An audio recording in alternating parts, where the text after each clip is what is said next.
సురేష్ గారు ఈయన కూడా ఇక్కడ హాస్టలర్ అండి, హాస్టల్ ఓనరు. ఈయన పోరాడారు, ఈయన లెటర్ పెట్టారు, అది కలెక్టర్ గారి దగ్గర కూడా వెళ్ళింది.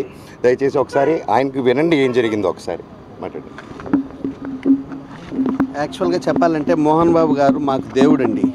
మేము గత 2 సంవత్సరాల నుండే మాకు సమస్యలు ఉండేది. 2 సంవత్సరాలకు ముందు అయితే మోహన్ బాబు గారు మాకు దేవుడు. నేను బిల్డింగ్ కట్టుకునే టైంలో కూడా డైరెక్ట్గా మోహన్ బాబు గారిని సార్ని కలిసి సార్ కట్టుకుంటున్నానంటే కట్టుకోరా బాగా సంపాదించుకో అని చెప్పారు. కానీ ఈ 2 సంవత్సరాల వ్యవధిలో ఏం జరిగిందో మాకైతే తెలియదు. కానీ మేము అనేక రకాలుగా ఇబ్బంది పడుతున్నాం. కనీసం వాళ్ళ మీద మేము మాట్లాడితే మమ్మల్ని ఎక్కడ చంపేస్తారో అన్నంత భయాలు కూడా మాకున్నాయి. మాకు సెక్యూరిటీ కూడా కల్పించాల్సిందే.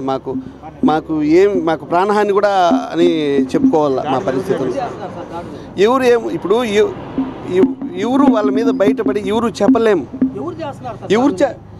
అదే చెప్తున్నారు కదా, నిన్న ఇక్కడ కూడా పగలగొట్టేశారు హోటల్ అంతా. బయట వాళ్ళు ఎవరు లేదండి, బయట వాళ్ళు ఎవరు లేరు. అక్కడ వర్క్ చేసే వాళ్ళు ఎవరెవరు ఉంటారు. మనకైతే అందరి పేర్లు మనకేం తెలియదు. వాస్తవంగా లోపల పరిస్థితులు మనకు తెలియవు కదండి. మోహన్ బాబు గారు అయితే చేయించరు, సార్ అయితే చేయించరు. వాళ్ళ దగ్గర ఎవరు చేపిస్తున్నారో మనకు క్లారిటీస్ అయితే మనకు లేవు. అది స్టేషన్లో చెప్తా అంటున్నాడు అన్న, ఎందుకంటే ఆయన నోటితో చెప్పలేరు ఇప్పుడు. అది పరిస్థితి.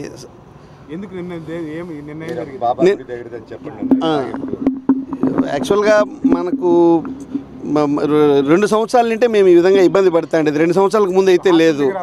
మా కోసం అవును ఒక్కొక్క స్టూడెంట్కి 10,000 15,000 అలా పే చేయమని చెప్పారు ప్రతి సంవత్సరము ఒక్కొక్క స్టూడెంట్కి. అవును ఎవరు మనమే తీసుకెళ్ళి ఇవ్వాలి, మనమే తీసుకెళ్ళి ఇవ్వాలి. హేమాద్రి నాయుడు మేజర్గా మాకు లేదు తీసుకెళ్ళలేదు. మనోజ్ బాబు గారు కూడా ఫైట్ చేస్తున్నారు కదా. అయితే కూడా మాకు ఎక్కడ న్యాయం జరిగిపోయింది? న్యాయం అయితే ఎక్కడ జరిగింది చెప్పండి? తీసుకెళ్ళాం. సీఎం గారి దృష్టికి కూడా ఒక 16 మంది 20 మంది దాకా సైన్లు చేసి సీఎం గారి దృష్టికి కూడా తీసుకెళ్ళాము. కానీ ఎక్కడి నుండి ఏమి రిజల్ట్ అయితే ఏం మాకు అనుకున్న విధంగా లేదు. కంప్లైంట్ కాదు సార్, ఇప్పుడు దాడి జరిగిన పర్సన్స్ వాళ్ళు ఎస్కేప్. ఎందుకంటే ఎవరు చెప్పుకోలేరు. ఈరోజు మేము కూడా మా ప్రాణాల మీద ఆశలు వదులుకొని మేము కూడా మీడియా ముందుకు వచ్చాం. నిన్న యాక్చువల్గా జరిగినప్పుడు ఒక 10-15 మంది వచ్చి మొత్తం పగలు కొట్టేశారు అని చెప్పారు.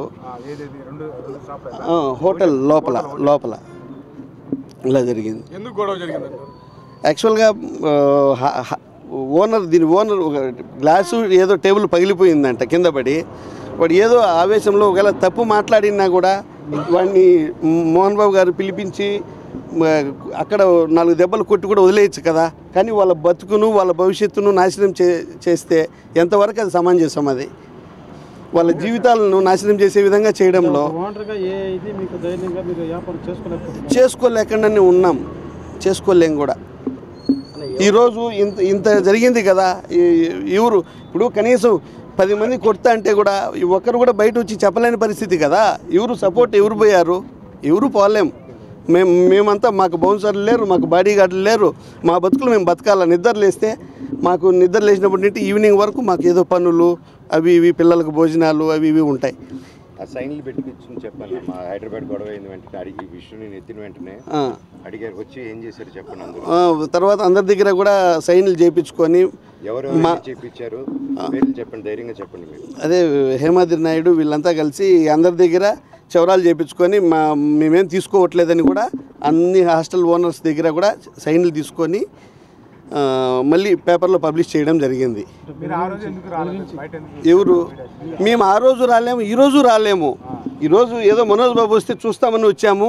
ఇంకా కానీ జరిగేది మన కళ్ళ ముందర ఇంత జరుగుతూ ఉంటే మనము ఇంకా చెప్పదామని చెప్తున్నాం. బానిసత్వమే.